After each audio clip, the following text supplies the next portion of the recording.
Hi, good afternoon, everybody.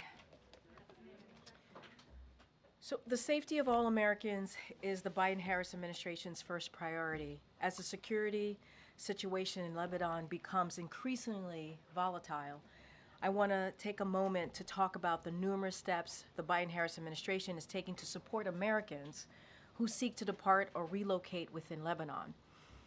We are working around the clock to help Americans in Lebanon by providing as many options as possible to depart and offering loans to U.S. citizens who need assistance. Since September 27th, the United States has secured more than 4,000 airplane seats for American citizens, lawful permanent residents, and their family members to depart Lebanon. We have reserved seats for Americans and their family members on daily commercial airlines that continue to fly out of Beirut, and we have organized additional flights for U.S. citizens, lawful permanent residents, and their spouses, children, and parents to depart Lebanon. As long as the Beirut airport remains open, we will continue to make more airplane seats available daily. To date, the number of seats available continues to exceed demand. The U.S. Embassy in Beirut remains open and can help Americans who need emergency passports or other documentation. We urge Americans to take advantage of these options. Ultimately, a diplomatic resolution is the only way to achieve lasting stability and security across the Israel-Lebanon border. We are in discussions for when we will be able to achieve that.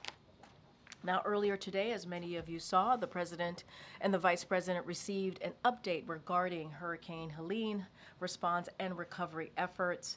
Under their leadership, FEMA has provided $344 million in direct assistance to survivors, along with an additional $180 million to ensure our federal partners can carry out their critical recovery work. More than 8,000 federal personnel are deployed, including FEMA disaster survivor assistant teams that are in neighborhoods across the affected states, helping survivors apply for assistance. These personnel across the Southeast, including Florida, will both continue Hurricane Helene recovery efforts and respond to the impacts of Hurricane Milton. As the President has said, we will be there for the communities devastated by the storm for as long as it takes. The President and the Vice President received a briefing on the administration's life-saving preparations ahead of Hurricane Milton.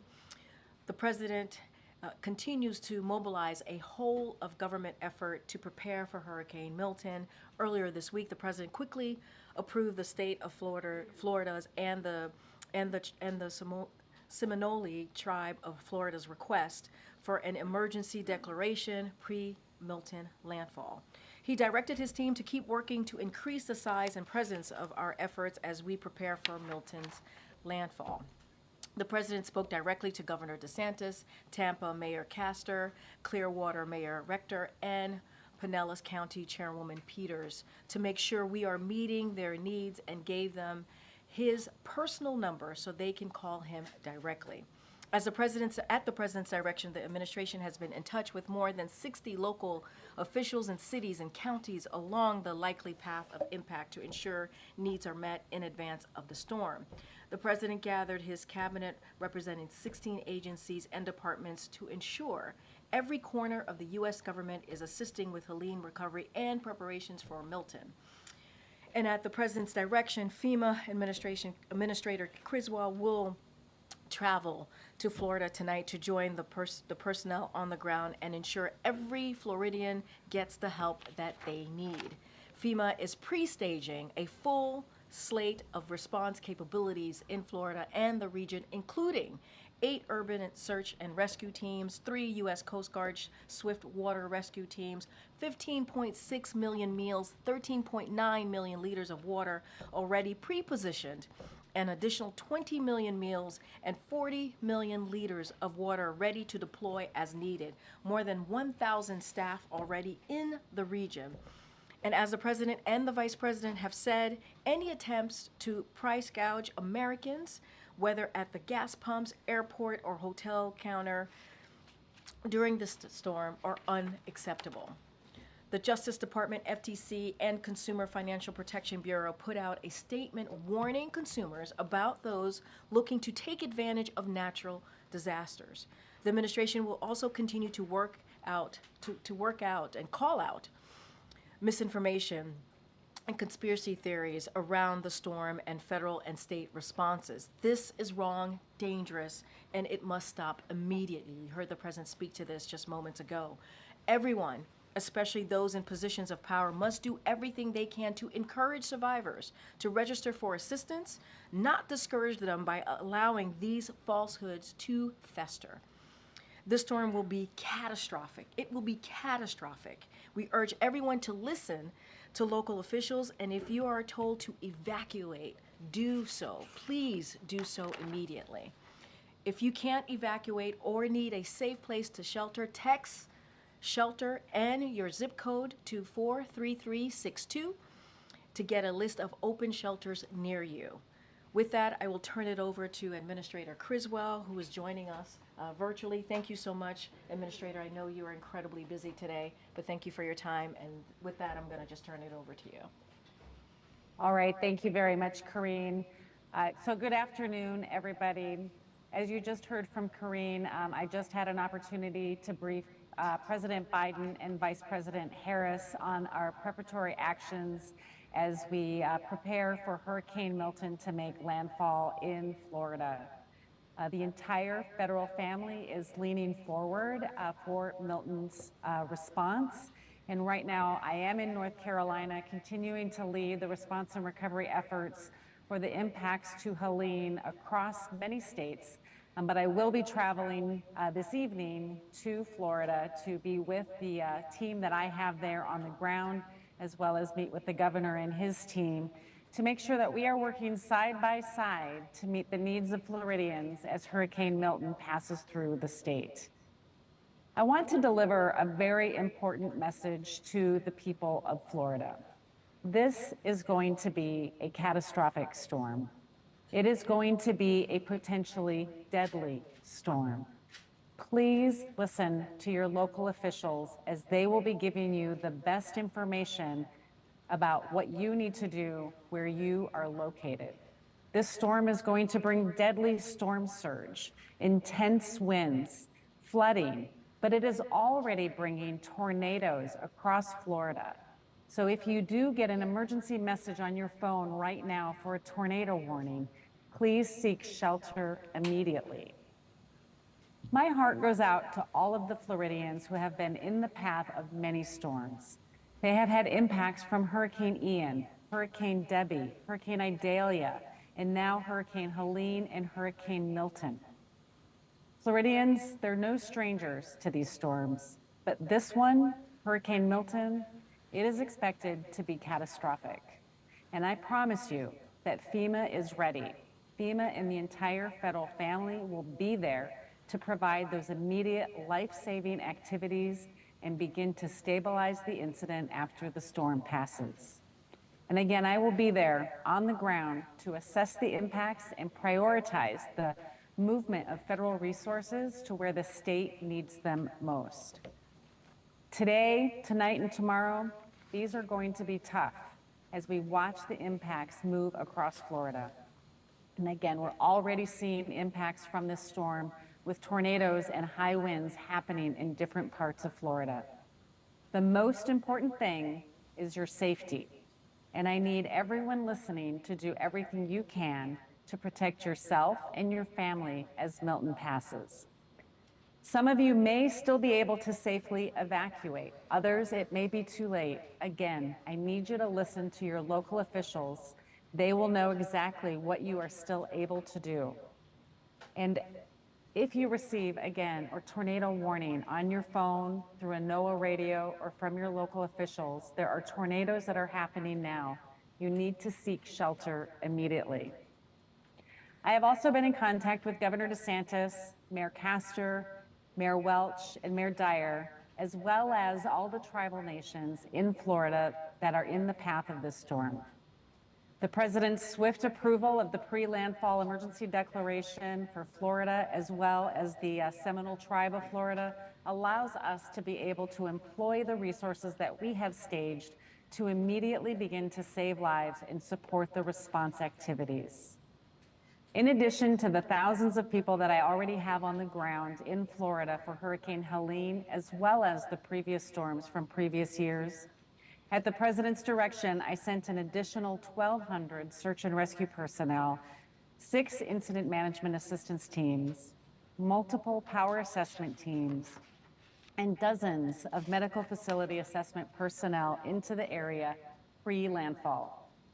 We've also staged over 500 ambulances, and the search and rescue teams include high water vehicles and air assets as well as boats to support those life-saving activities in the first hours after the storm passes.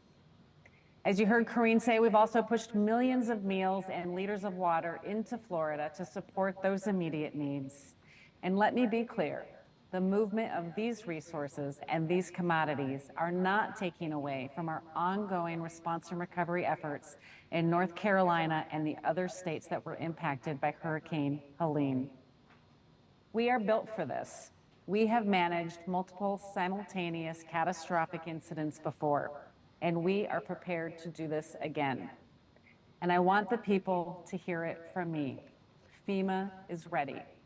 Our agency is postured to respond to this storm and maintain our current response and recovery efforts for Hurricane Helene impacted states. And we will be providing, and I will be providing regular updates to President Biden and Vice President Harris as this storm passes, so we can make sure that we are getting all of the federal resources that are needed to support their response. And they have directed me, as they always do, to make sure that Floridians continue to get everything they need. I want to be clear, we at FEMA stand ready to both continue our support to Hurricane Helene and respond to the impacts from Hurricane Milton. This is what we do best.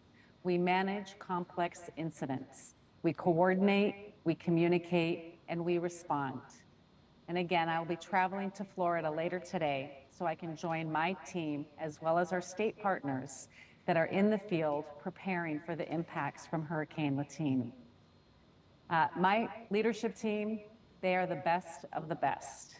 They are trained to work across multiple states and support the impacts that states are going to be feeling. And I want everybody to know that we are prepared for what we need to do to support Florida as well as all of the other states. Before I take questions, I just want to emphasize once again, because this is extremely important. People need to listen to their local officials. They need to take this storm seriously. It's going to hit the west coast of Florida as a major hurricane, and it will still be a hurricane as it departs on the eastern coast of Florida. There will be flooding, there will be tornadoes, storm surge. Take the actions you need to protect yourself and your family. We do not need to lose any lives as a result of this storm. We have the time to prepare. Make sure that you're taking those actions now. And with that, Karine, I'll take any questions. Thank you so much, Administrator. I just want to remind folks that she can only hear us, can't see us. So I'm going to start calling on folks right now. Go ahead, Omar. Thank you. I appreciate you making this time. Do you have an estimate of the universe of how many people are not heeding the evacuation orders and remain at risk? I do not have an estimate, but what I can tell you is that I was in Florida on Monday. I met with the mayor of Tampa and the mayor of St. Petersburg, and I saw people leaving the area. People are listening. They are leaving. But we know there's always a few that want to stay behind and protect their home. This storm is different. This storm is going to bring deadly storm surge. And so I want people who still have time to evacuate to make sure that they're doing so, but doing so safely, under the guidance and the advice of their local officials. Go ahead, MJ. Thank you, Administrator. This is MJ Lee with CNN. The White House has been talking a lot about the threat of misinformation, disinformation as it relates to storm recovery efforts. Can you talk to us about whether there's one piece of incorrect information that you think, in your view, has been most damaging, that you think would be most important to clarify? Well, honestly, I think all of it is damaging to our ability to be able to reach people. It's intentional to create distrust, and that level of distrust is, as the president said earlier today, un-American. And what we need to do is make sure people can get the assistance that they need and they deserve. And so I want people to be able to come to us, register for assistance, so we can help them on their road to recovery. Go ahead, Nandita. Thank you, Karine. Administrator, you have said that FEMA has enough money to get through both hurricanes, Helene and Milton, but that you're assessing how much more you need from Congress. Is there an assessment that you can share with us? We're continuing to make that assessment as we do not know what it's going to cost us right now to get through Hurricane Milton. I think as I've briefed all of you before, we went into immediate needs funding in August of this year. That allowed me to make sure I had enough money for this response, and I needed that for Hurricane Helene. Without going into INF, I probably would not have had enough money to support Hurricane Helene. With the full authority to spend against the president's fiscal year 25 budget, I've been able to start paying the recovery projects that we put on hold. But the amount that we're spending for Hurricane Helene and the amount that we anticipate we're going to spend for Hurricane Milton, we are watching that very closely and assessing it every day so we can have a good estimate of how much more that we will need to be asking for in a supplemental. Go ahead, Selena. Thank you, Karine. Thank you, Administrator Criswell. Selena Wayne with ABC News. Could you give any specific examples about the real-world impact that this misinformation is having, both in terms of are you seeing people who aren't taking precautions because they don't trust the government or FEMA or NOAA, and then in terms of the threat to FEMA workers, have you seen examples of threats against them on the ground? Yeah, I think the biggest thing is that what I am hearing is people that are not coming to us and asking us for assistance. They're not registering for the help that they need, or they are afraid to approach some of our staff because they are unsure of what the government is doing. I think one of the biggest ones that I continue to hear is that we're going to take their land from them. Simply untrue. When you register for assistance, we give you an initial amount of money, $750, to help support those immediate needs. And there were rumors out there that if you received this money and you didn't pay it back, that we would take your home. Simply untrue. This is a series of assistance that we give over time, those immediate needs. We've already given out over $60 million in North Carolina alone for people's property losses, as well as this immediate assistance. We will continue to give that money out. And as it relates to my staff, I mean, it's just demoralizing. I think that they take it personally. They have left their families and their homes to come here and support people in need, but they're focused. They continue to stay focused on why they're here. They know their purpose, and that is to help people, and we'll continue to do that. Okay. Go ahead, Gabe. Thank you, Administrator. You said before that you have dealt with misinformation in the past. Why do you think that misinformation is so rampant this time around? Is it because of the election? Is it because of certain politicians? Is it because of tech platforms? Or is it because of potentially a foreign actor? Yeah, I mean, I have definitely seen misinformation before. We have had misinformation for a long time, but we have seen it increase recently. We saw a significant increase in the response in Maui, and even more, the greatest amount that I've seen in this response to Hurricane Helene. You know, I don't want to speculate as to why we're seeing this increase. It's just damaging, and it just makes it harder for us to do our job, and it's a distraction for the people that are out there doing really hard work to help the people get the assistance that they need and deserve. Ken? Could you just describe the storm is going to be making landfall late at night on the West Coast. To what extent does that add to the complications or the dangers for residents? And just how unique is it the fact that it will be a hurricane when it hits the West Coast, but also a hurricane when it exits the East Coast of Florida? I think anytime we see a storm hit during the evening, it just complicates things, right? Because we know that we will have power outages as a result of this. It will be dark. People will have to try to protect themselves without the same level of light that they're used to. It just creates a whole other level of complication. But as we heard from Director Brennan earlier today, It is very rare for a storm to be a hurricane when it makes landfall and as it exits the state. It's going to move quickly, according to him, through the state, but that means it's going to create these catastrophic impacts across the state. We're going to see the most significant with storm surge on the West Coast, but we know from Hurricane Ian how much inland flooding and flash flooding that happened on the East Coast in the Orlando area. And so we're concerned about that. And that's why I talked to the mayor of Orlando earlier today to make sure he knew that even though the West Coast is getting a lot of focus on this, that the East Coast is going to have significant threats as well. And that's why I've also got incident management teams right there in the Orlando area to help work side by side with the local officials so we can get those resources in as quickly as possible when this storm is making landfall and moving across the state. And I know, Administrator, you have to head out. Akela, you have the last question. Okay. Hi, Administrator. I'm just wondering if the administration is confident that the election will still be able to be conducted by November, that power outages, that roads will be safe to drive on so voters can cast their ballot. So, the election piece is with the states, and we have resources that we can help them with to ensure we meet whatever needs that they have, and we'll continue to work with them if they have any specific requirements. Thank you so much, Administrator. Safe travels. I know Thanks, you've been in North Karine. Carolina for some time, helping on the ground there. We really appreciate everything that you're doing, and safe travels to Florida tonight. Thanks, Thank Karine. you. Thanks, everybody. Okay, Amr? Great. On the Netanyahu call earlier today, was the president told by Prime Minister Netanyahu how he intends to respond to Iran after the October 1 attack? And then secondly, the Prime Minister's office and President Trump have confirmed they spoke last week. Was the White House informed of that call ahead of time, and do you know the contents of that call? And just generally, are you comfortable with that type of conversation happening? So look, a couple of things. You just asked me a slew of things there. I do want to say, I know there's the rabbi call that the president's going to be doing momentarily. We'll let you know when that happens. I think we're running a little bit behind, and I know that there's going to be an opportunity for all of you all to tune in. Let me just give you a couple of just top lines on the call. It lasted about 30 minutes. It was 30 minutes long. It was direct.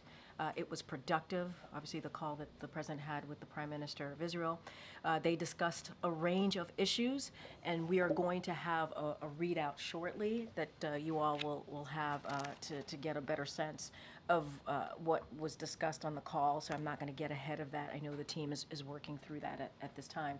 So as you all know, the U.S. and the Israeli government have had discussion since last week. Certainly since after the Iran attack. And so those discussions continued with the president and the prime minister. Certainly not going to get into those discussions. There's going to be a readout. Don't have anything else beyond that to share, but I can say that they did have a discussion about that. And it is a continued discussion. It started off with obviously staff level discussion last week, and obviously the two leaders had an opportunity to talk directly. Like I said, it was productive, it was direct, it lasted about 30 minutes. And this is on top of more than a dozen calls that the president and the prime minister have had since October 7th of last year. As it relates to one of your questions there about the book. Look, as you know, there are... About the Trump conversation last week. Oh, Did I ask about the book as well? But we can come back to the book. We can come back. There's plenty of questions. I'd like to answer that as well. But particularly about Trump's conversation, I think that's more pertinent to today's we'll call. say more about the Trump conversation. So Trump spoke with Netanyahu last week. I see what you're saying. Okay. Yeah, okay. Were you guys aware of it? Look, I don't.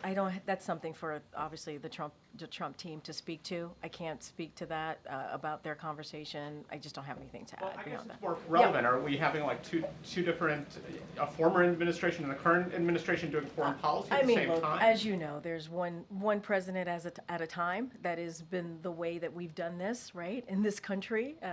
And so that is what exists. The president, the current president, the President Biden, had a conversation with the prime minister. They've had, as I mentioned, more than a dozen conversations since the past year, since October 7th of 2023. And I think what you have seen from this administration is the continued support for Israel's security. You saw that over the past couple of days, obviously since past couple of weeks, when Iran attacked Israel, the president directed his military to protect Israel. He was very proud to be able to do that, and that support continues. They had as I said, a direct, a productive conversation, as they've had for many times. This is, when you think about the president and the prime minister, they've known each other for decades, and so that's what I can speak to. I'm not going to get into the former president and his conversation with world leaders. And if I can just ask one about the book. Yep. Russia said today that the COVID testing material that was given to Putin by Trump was nothing abnormal. Back then, there was a lot of trading going on of material. Is that true? And then if it is true, why was the president going after Trump yesterday at the Casey fundraiser over giving Putin this material? I mean, look, that was a political event, so I'm going to let the president speak to what he said at that event. I'm not going to go beyond that. What I will say is, as it relates to what happened in the last administration, how then the president behaved and what he was able to do, whatever's being reported, I'm going to leave it to the 2020, that time in 2020, to that administration. Look, what I can say, and we can say very proudly and forcefully, I believe, is how this president responded to a once-in-a-century pandemic. He put forth a comprehensive strategy to move forward, to get shots in arms, money in pockets at a time where the economy was at a tailspin. And this is a president that took that very, very seriously, along with a critical partnership that he had with the vice president.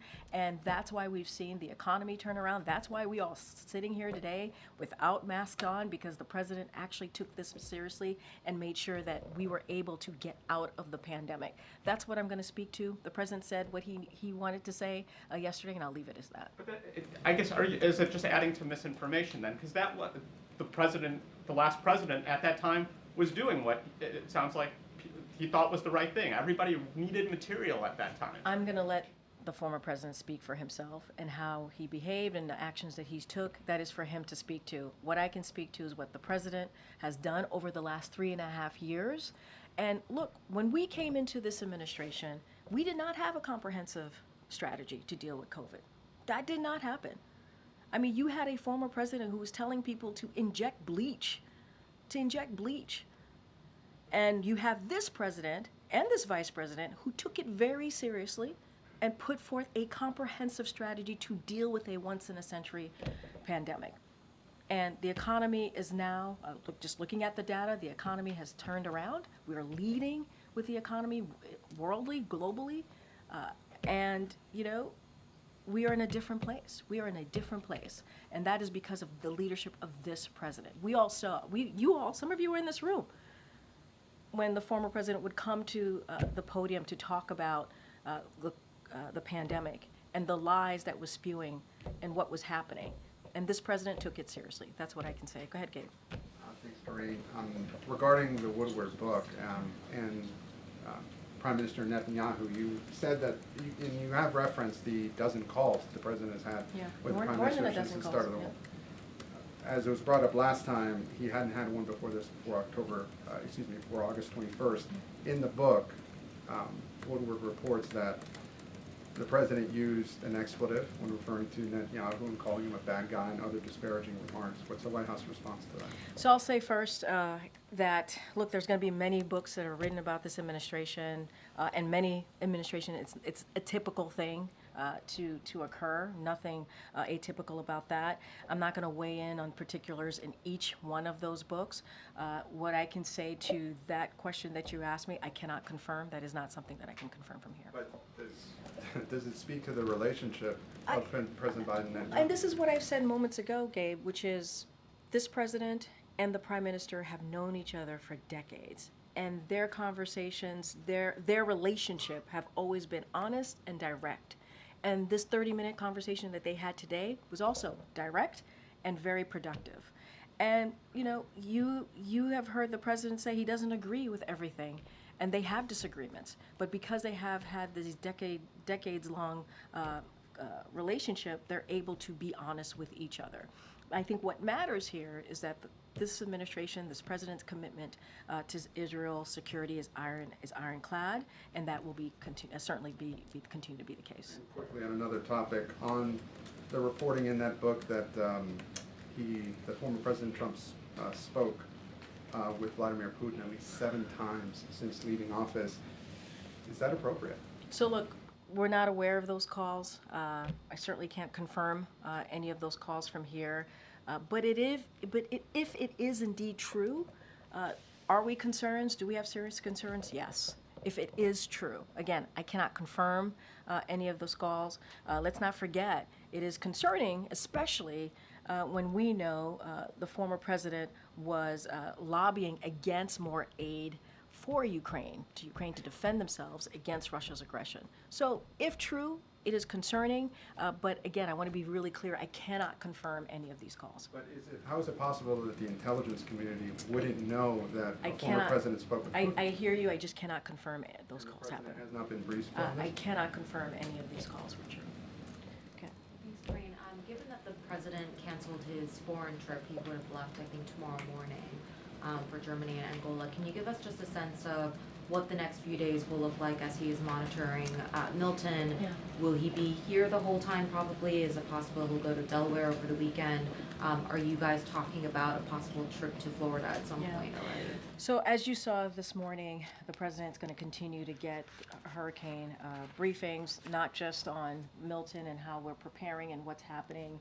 Obviously, we're all certainly very much focused. He's going to be laser focused on that, as well as the vice president. And so he'll continue to be updated, continue to get those briefings. I don't have any travel to read out to you at this time, whether it is to the impacted areas or outside of that. What I can say is the president is going to continue to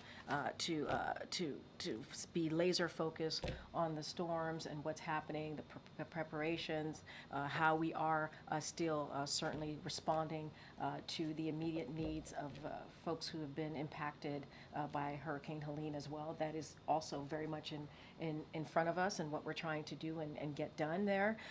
But that's going to be his focus.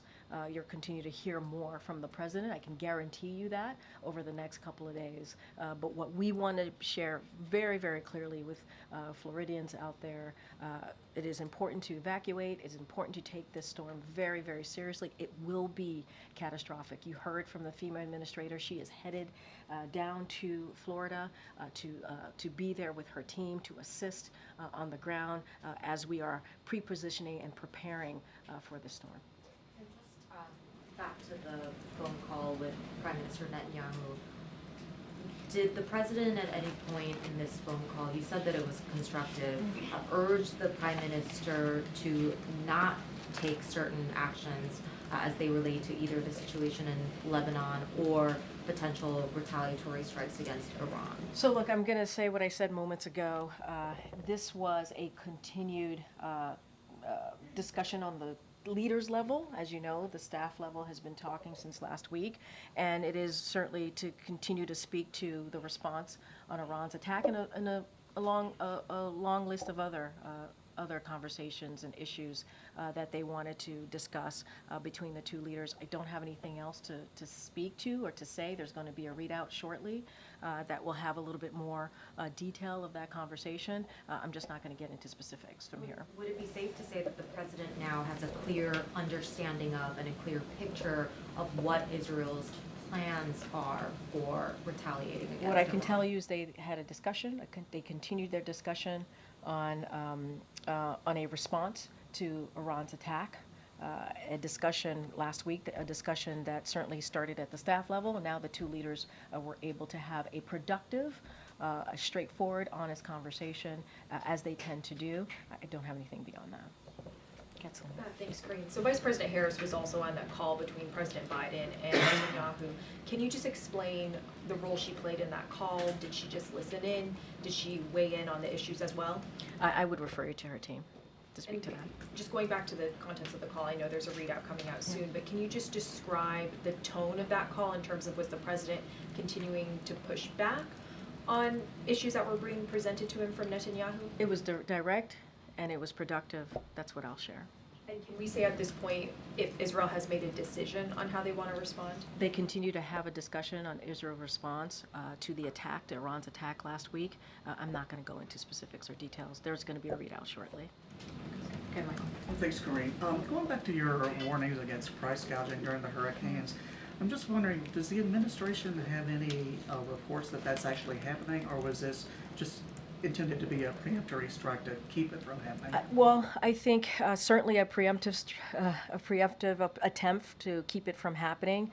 We're keeping a close eye on prices at the pump, at the airport, obviously, and also these hotel counters to just make sure that it doesn't happen. We tend to see this type of behavior during this time, and we want to be very, very clear. It is not okay. It is not. There's no time to do that. But certainly, when people are evacuating, when people are fearful about what's to come, especially with the historic hurricane like Hurricane Milton, we want to make sure that this is not happening. And that's why the Department of Transportation is on top of it. You have DOJ, FTC, Consumer Financial Protection Bureau, and so they're going to certainly take actions here. And to protect consumers, and that is what we want to make sure that we're doing. We're protecting consumers, we're protecting Americans, and so that's our focus. Okay. Thanks, Karine. Going back to the reporting in the Woodward book, Yeah. If former President Trump has been speaking to President Putin, he's also had calls and meetings with other foreign leaders, both since he left office and since he announced his latest campaign for the presidency. Is the administration at all concerned that he appears to be running a shadow foreign policy while campaigning for president against the incumbent administration? And so look, I'm going to give you the same answer that I give to Amr here, which is, as we know, it's one president at a time. That is how we do our business here in this country, as you know, very, very clearly. Look, and I said, if there was we cannot confirm this, if there was a call with President Putin, if that is indeed true, yeah, there are concerns, especially when you had the former president lobbying against Ukraine aid. Yeah, but I cannot confirm that. I cannot confirm those calls. What about his meetings with foreign leaders such as Viktor Orban, who has opposed aid to Ukraine as well? Look, I'm going to let the former president speak to his calls with world leaders. I'm not going to dive into that, but what I will say is that this president is focused at what's at hand, right? He had a conversation with the prime minister, 30 minutes, as I stated, half an hour. It was direct. It was very much honest. It was to show that, we're going to continue to have those discussions with Israel on how they're going to respond after Iran's attack last week. You saw what this administration, what this president directed his military to do, and our commitment to Israel's security continues to be ironclad. That is what I can speak to, and that is what we're focused on. And as you know, we have a hurricane, Milton, that's coming, and you heard from the president. So he has a lot to focus on, and as a leader, that's what he's going to do. One more on the same topic. Sure. Traditionally, when former presidents do interface with foreign leaders, there is a process by which they can liaise with the incumbent administration to be possibly briefed on any policy concerns and possibly provide a readout of those conversations afterwards. Has former President Trump availed himself of any resources that might be available to him? I don't have anything to speak to on that particular question, but I understand your question. I just don't have anything for you at this time. Okay. Thanks, Karine. One more try on the BB call. Sorry. Sure. Did the president during this conversation address the latest comments Prime Minister Netanyahu made, saying that Lebanon could experience the same level of destruction as Gaza if they don't free themselves from Hezbollah? So look, as I stated, they had a productive and honest conversation. But what I will say very clearly about that particular question is we cannot and will not see Lebanon turn into Gaza, into another Gaza. That is not what we want to see. The suffering in both Gaza and Lebanon adds even greater urgency, as you've heard from us, to our efforts certainly to end the conflicts and lay a foundation for lasting peace and security in the region. For over a year, if you think about what has occurred for over a year, you've seen Hezbollah has attacked Israel and rejected all off-ramps to this conflict. That's what you've seen.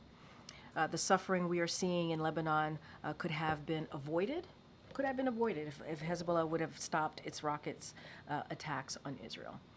So, look, I'm going to just reiterate what our position is when it comes to Lebanon. We are working our way back towards a ceasefire process, and that's going to create a space to negotiate on a diplomatic resolution that only ends the fighting. That's what we're going to continue to do, and allow civilians from both sides of the blue line to return home. And we want to see that be done safely and certainly with security as well. And so that's what our focus is going to be on. Go ahead. Thank you, Karine. I keep trying to call her. Let me let her go. Go ahead. Go ahead. Thank you. So more on the Middle East. Yeah. At this point, does the White House understand that Israel is planning to attack energy facilities in Iran? So we've spoken to that, and look, I'm not going to get into hypotheticals. I'm not going to get into that from here. That has been asked of the president. That has been asked of us last week. What I can say is that we've had discussions, we're continuing discussions with Israel on their response to Iran's attack last week. I'm not going to dive into it. I'm not going to get into it from here. And so you saw that happening on the staff level, and now what you saw today was that happening on the leaders level. I'm not going to get into hypotheticals or speculations from here. And how would you describe right now the relationship between the president and Netanyahu? I mean, look, they've known each other for decades. They've known each other for decades. And because of that, they're able to have that frank conversation. Because of that, the president's able to be honest, and they're both able to be honest to each other. And I think what I can report to you, and I've said this multiple times already, the conversation that they had today was productive. And it was direct, very much in line with many other conversations that they have had, not just in the past year, but over decades. And I think you've heard the president speak directly about his relationship with the prime minister. And so they've known each other for a long time. They've had a decades-long friendship, and I think that says it all for me. Go ahead, Mandy. Thank you. I will say in the Middle East, you said that the administration will continue evacuating U.S. citizens from Lebanon as long as the airport is open. Do you have any guarantee that Israel is not bombing the airport? Say that one more time. The last part, I didn't hear that. Does the White House have any guarantee that Israel will not bomb Beirut airport? So look, we're going to have very direct conversations with the government of Israel about the shape and the nature as we speak about Lebanon specifically, right? And the ultimate scope of their campaign. And those conversations are going to continue. And I'm not going to get into specific conversations that we're having, but it will continue to be very direct. And that's what you've seen over the past year, and that's what's going to continue. You also said that you're working towards a ceasefire and a diplomatic solution as the best outcome to the crisis. So how exactly will this materialize, considering that Israel has rejected a ceasefire, a diplomatic solution, and Hezbollah leaders are being killed one after the other? So who are you talking to when you talk about ceasefire? Look, we want to see, as the president has said, we want to reach a ceasefire deal. That's what we want to see.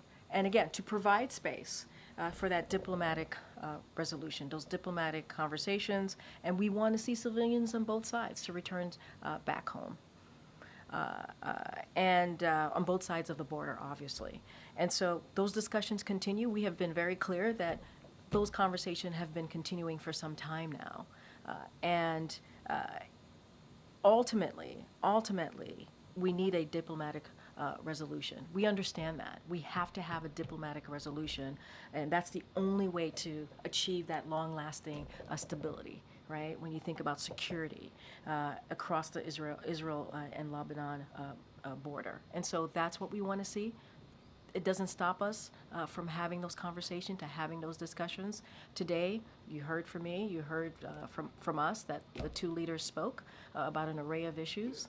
They continued that discussion about how Israel's going to respond to Iran's attack from last week, and a bunch of other things that are incredibly important to both leaders. We'll have a readout shortly that will share a little bit more. And one last question.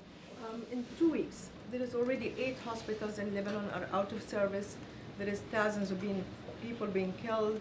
There is 1 million forced to flee their homes, and the Israelis has called in for more troops. So how can this not be a scenario in Gaza that we have seen it unfolding? And second isn't that a mission creep? How do you agree with the Israelis on the outcome of the war if Netanyahu said we're going to continue regardless of what the White House more or less is saying, as long as we are not achieving our aims in Lebanon? Look, I'm going to say what I said moments ago. We do not want to see what happened in Gaza happen in Lebanon. That's what I said, and that is something that we do not want to see. And as we've said, Israel does have the right to defend itself, and to go after their security threats that they see. But one civilian casualty is too many, and we've been very clear about that. Israel must take every feasible precaution to prevent civilian harm. And those are the discussions that we're going to continue to have. Look, you heard from us. We announced some humanitarian assistance for Lebanon for the challenges that they're dealing with. $157 million. We announced that last week to deal with those humanitarian challenges. And so we're aware of what's going on, and we've been very clear. We've been very clear on this. Okay, Jared. Just two kind of clarifying questions, at least clarifying for me. They may be clear for others. But have you, in the talks that the president has had with the Israeli prime minister, sort of beyond just kind of the details or the readout, is there now an expectation that Israel would inform the administration in advance of action it's planning to take against Iran? What I can tell you that the discussions continue and how Israel's going to respond to that attack, to the attack from Iran last week. Those discussions continue. I'm not going to get into details from here. And then just quickly on the Lebanon, you talked about kind of the efforts being made to help Americans get out. Yeah, Americans so far, who are in Lebanon. Are those all commercial flights at this point, or are you talking about like some military charters or diplomatic charters as well? Yeah, so what I spoke to was commercial flights, and what we're trying to do, get some seats on, certainly on these flights. I would refer you to the State Department. They did a very good laydown of this as well, and they're certainly helping to lead that effort, so I would refer you to the State Department on any specifics. Go ahead, Phil. Thank you, Karine. You're pretty consistent. You don't often speculate about hypotheticals, but today on more than one occasion, you've said that if it's true that former President Trump spoke with Vladimir Putin, then that's concerning. Yeah. I'm wondering, why is this administration willing to speculate about that in particular? I said if it's true. Speculation. It's speculation, but if it's true, because I knew, right? We all knew that you all will have questions about for us about the national security concerns, about our thoughts about this, and so if it is indeed true, right? We're talking about President Putin here. We see what's happening in Ukraine, Russia's aggression in Ukraine. That's about democracy. That's about Ukrainians fighting for their freedom. And we've heard the former president say and lobby against the funding for Ukraine. So yeah, if it is true, it is indeed concerning, because we're talking about our national security here. So we want it to be very, very clear. And so I'll leave it there. And then a second question. Sure. Does President Biden regret making Merrick Garland his Attorney General, as Mr. Woodward has reported? Look, the reason I'm able to speculate, because that's a national security concern, I wanted to be very clear about that. But as I've stated many times before, there's going to be many books written about an administration. It's very much typical. And I'm just not going to comment on every specifics, every matter that comes up or any particulars that come out. And then a national security question. Yeah. Mr. Woodward also reports that according to intelligence reports, White House officials here believed that there was as much of a 50% chance that Russia would use a tactical nuclear weapon in Ukraine. I mean, is that 50% odds number? Is that accurate? And if so, Yeah. Would this administration, let the American public know that that kind of risk is real? Again, I'm not going to speak to everything that is in a book, every particular. There's going to be many books written, and we understand that. It's not atypical, but I won't respond to every piece in the book. All right, guys, got to go. Thank you so much. We'll see you tomorrow.